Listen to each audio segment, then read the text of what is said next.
ایک موقع پر ملا نصیر الدین اپنا گیدڑ گھر کے اوپر لے گئے اور جب وہ اسے نیچے لانے لگے تو گیدڑ نیچے نہ اتر سکا، چاہے گیدڑ نیچے اترنے کا نام ہی نہیں لے رہا تھا۔ آخر کار ملوا بے آب ہو گیا اور خود ہی نیچے اترا اور یقین کرنے لگا کہ گیدڑ کسی نہ کسی طرح نیچے اترے گا۔ کچھ دیر بعد ملا سمجھ گیا کہ گیدڑ چھت کو لات مار کر توڑنے کی کوشش کر رہا ہے۔ ملا نے زور دے کر کہا کہ چھت بہت نازک تھی اور اس کی لاتیں برداشت کرنے کے قابل نہیں تھی۔ ایک بار پھر بھاگا اور گیدڑ کو کاٹنے کی کوشش کی۔ چاہے جیسے بھی ہو، گیدڑ چھت سے گزرنے کے لیے پوری طرح سے پتھر میں نہیں تھا۔ ملا نے آخری مشقت میں اسے ایک بار پھر سیڑھیوں کی طرف دھکیل دیا کہ گیدڑ نے ملا کو لات ماری اور ملا نیچے گرا اور پھر چھت کو توڑنے لگا۔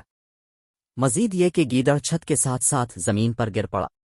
ملا نے کافی دیر تک اس واقعہ پر غور کیا اور بعد میں خود کو بتایا کہ گیدڑ کو کبھی بھی اونچی جگہ پر نہیں لے جانا چاہیے۔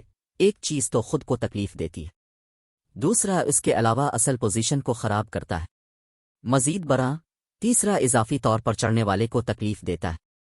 ہم عجیب و غریب گیدڑوں کو اونچی جگہوں پر رکھتے ہیں اور انہیں بڑے بڑے القابات دیتے ہیں، پھر یہ گیدڑ ہمیں نیچے پھینک دیتے ہیں اور اس مقام کو بھی برباد کر دیتے ہیں۔